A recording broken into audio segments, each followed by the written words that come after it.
ఇందిరా గారు, ఏంటి ఏ రకంగా మీకు అన్యాయం జరిగిందని భావిస్తున్నారు? అసలు మీకు వచ్చినటువంటి ర్యాంక్ ఏంటి? ఎట్లా అన్యాయం జరిగింది అంటున్నారు? Okay sir. సార్ నాకు మెగా డిఎస్సిలో నేను స్కూల్ అసిస్టెంట్ సోషల్ రాశాను, పీజీటీ సోషల్ రాశాను, టీజీటీ సోషల్ రాశాను సార్. నాకు పీజీటీలో 27th ర్యాంక్ వచ్చింది సార్. ఓవరాల్గా లేడీస్లో వచ్చేటప్పటికి 2nd ప్లేస్లో ఉన్నాను సార్. నేను స్కూల్ అసిస్టెంట్ సోషల్ విభాగంలో వచ్చేటప్పటికి మా డిస్టిక్ కృష్ణా డిస్టిక్ సార్. నాది కృష్ణా డిస్టిక్లో 135 పోస్టులు ఉన్నాయి సార్. నాకు 136th ర్యాంక్ వచ్చింది సార్. మా రిజర్వేషన్ ఎస్సీ గ్రూప్ 3 సార్ మాది. మా రిజర్వేషన్లో 3 పోస్టులు ఉన్నాయి సార్. నాకు 3rd పర్సన్గా సెలెక్ట్ అయ్యానని చెప్పేసి 1:1 రేషియోలో ఆగస్టు 28న కాల్ లెటర్ పంపించారు సార్. నాకు 28న రమ్మన్నారు మచిలీపట్నం. అలానే వెళ్ళిపోయాం సార్ మేము. సర్టిఫికేట్ వెరిఫికేషన్ కూడా చాలా బాగా జరిగింది, సక్సెస్ఫుల్లీ కంప్లీట్ అని కూడా చెప్పారు సార్ మాకు. నాకు వెరిఫికేషన్ చేసేటప్పుడు సార్ నాకు ఈమె పీజీటీ సోషల్ కూడా ఎలిజిబుల్ అయిందని చెప్పేసి వాళ్ళు మాట్లాడుకుంటున్నారు సార్. అలా ఒక ఎంఈఓ ఏమన్నారంటే, నన్ను వెరిఫై చేసే ఎంఈఓ ఏమన్నారంటే ఈమె స్కూల్ అసిస్టెంట్ సోషల్కి ఎలిజిబుల్ అని చెప్పారు సార్. కంగ్రాచులేషన్స్ అని కూడా చెప్పారు సార్ మాకు. మీకు అంతా బాగానే జరిగిందమ్మా, మీరు వెళ్ళిపోవచ్చు అని చెప్పారు సార్. మరలా సెప్టెంబర్ 9న మళ్ళీ ఒకసారి డిఓ ఆఫీస్ నుండి కాల్ చేశారు సార్ మాకు. కాల్ చేసి క్యాస్ట్ సర్టిఫికేట్ మళ్ళీ ఒకసారి పెట్టమ్మా అన్నప్పుడు క్యాస్ట్ సర్టిఫికేట్ పెట్టాం సార్. తిరిగి వాళ్ళు రిప్లై కూడా ఇచ్చారు ఓకే అని. ఆ తర్వాత సెప్టెంబర్ 15న సెలక్షన్ లిస్ట్ రిలీజ్ చేశారు కదా సార్. దానిలో మా పేరు లేదు సార్. ఎందుకు లేదు అని వెంటనే మేము డిఈఓ ఆఫీస్కి వెళ్ళాం సార్. మేము వెళ్ళి డిఓ గారిని కలిసాం సార్. కలిసి మాకు సర్టిఫికేట్ వెరిఫికేషన్ అంతా బాగా జరిగింది అని చెప్పారు కదా, మాది సెలక్షన్ లిస్ట్లో పేరు ఎందుకు లేదండి అని అడిగినప్పుడు ఆ డిఈఓ గారు ఏమన్నారంటే, స్పోర్ట్స్ పర్సన్ రావడం వల్ల నీ పోస్ట్ వాళ్ళకి వెళ్ళిపోయిందమ్మా, నువ్వు స్పోర్ట్స్ పర్సన్ వల్ల డిస్టర్బ్ అయ్యావు, మీరు మళ్ళీ చదువుకొని రాయడమే, ఇంకా చేసేది ఏమీ లేదు అని చెప్పేసి సింగిల్ మాట ద్వారా కొట్టిపడేశారు సార్.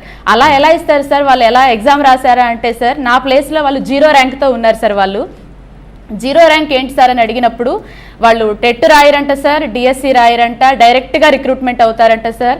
మేము కొన్ని సంవత్సరాల పాటు కష్టపడి చదువుకున్నాం కదా సార్, మా పోస్ట్ వాళ్ళకి ఇస్తే మా జీవితాలతో ఆడుకుంటే ఎలా ఉంటుంది సార్, మా బాధను ఒక్కసారి మీరు అర్థం చేసుకుంటారని మేము చెప్తున్నాం సార్.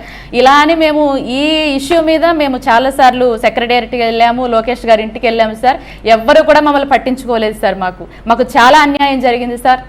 మా బాధ ఎవరికి చెప్పినా అర్థం చేసుకునే రీతిలో ఎవరు లేరు సార్. మాకు చాలా బాధగా ఉంది. మరి ఈరోజు జగన్ గారిని కూడా కలవడం జరిగింది సార్. మేము జగన్ గారు కూడా మాకు భరోసా ఇచ్చారు సార్.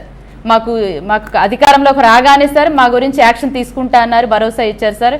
వాస్తవంగా సార్ మాకు లోకేష్ గారి వల్ల, వారి గవర్నమెంట్ వల్ల చాలా అన్యాయం జరిగింది సార్. మా బాధ చెప్పుకోలేకపోతున్నాం సార్. మేము మా ఫ్యామిలీతో కూడా మేము సంతోషంగా ఉండలేకపోతున్నాం సార్.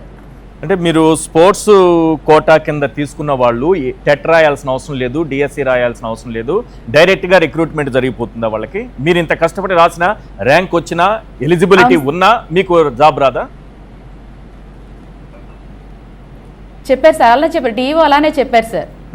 మీకు వాళ్ళు టెట్ రాయరు ఎలా ఇస్తారని అడిగాం సార్. మా హస్బెండ్ క్వశ్చన్ రైజ్ చేస్తే వాళ్ళు టెట్ రాయరు, డిఎస్సి రాయరు, డైరెక్ట్గా ఇచ్చేస్తాం అని అలానే చెప్పారు సార్. మళ్ళీ ఈ నోటిఫికేషన్కి వాళ్ళు టెట్ రాయాలంట, డిఎస్సి రాయాలంట సార్. ఇది ఎక్కడ న్యాయం సార్? మీరు చెప్పండి సార్.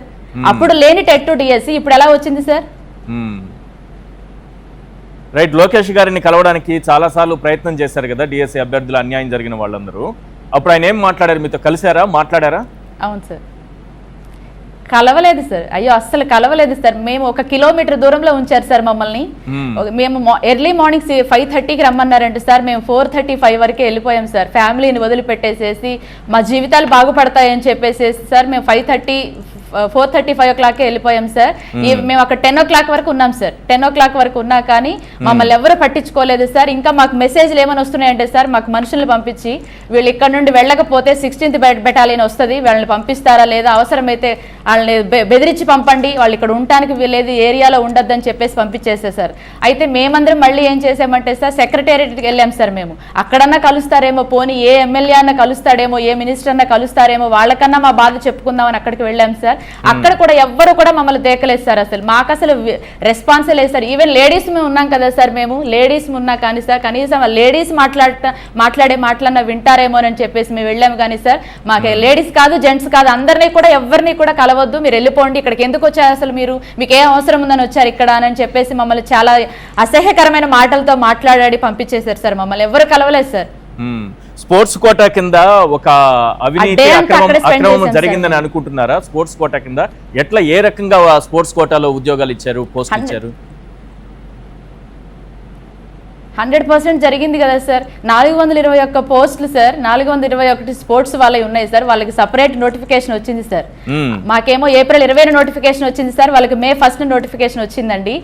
ఆ పోస్టులు తీసుకొచ్చి మా పోస్టులో మెల్ట్ చేయడం వల్ల సార్ మాకు అన్యాయం జరిగింది సార్. సపరేట్ గా ఫిలప్ చేయాలి సార్ అవి, కానీ అలా ఫిలప్ చేయకుండా దానిలో వాళ్ళకి ఏ ఎగ్జామ్ లేకుండా మాలో మెల్ట్ చేసి సార్ మాకు రావాల్సిన ఉద్యోగాలు సార్ వాళ్ళకి ఇచ్చేయడం ద్వారా మా జీవితాలు రోడ్డున పడ్డాయి సార్. ఈ రోజు ఇలా మేము మీడియా ముందు ఇలా మాట్లాడాల్సి వస్తుంది సార్ మేము.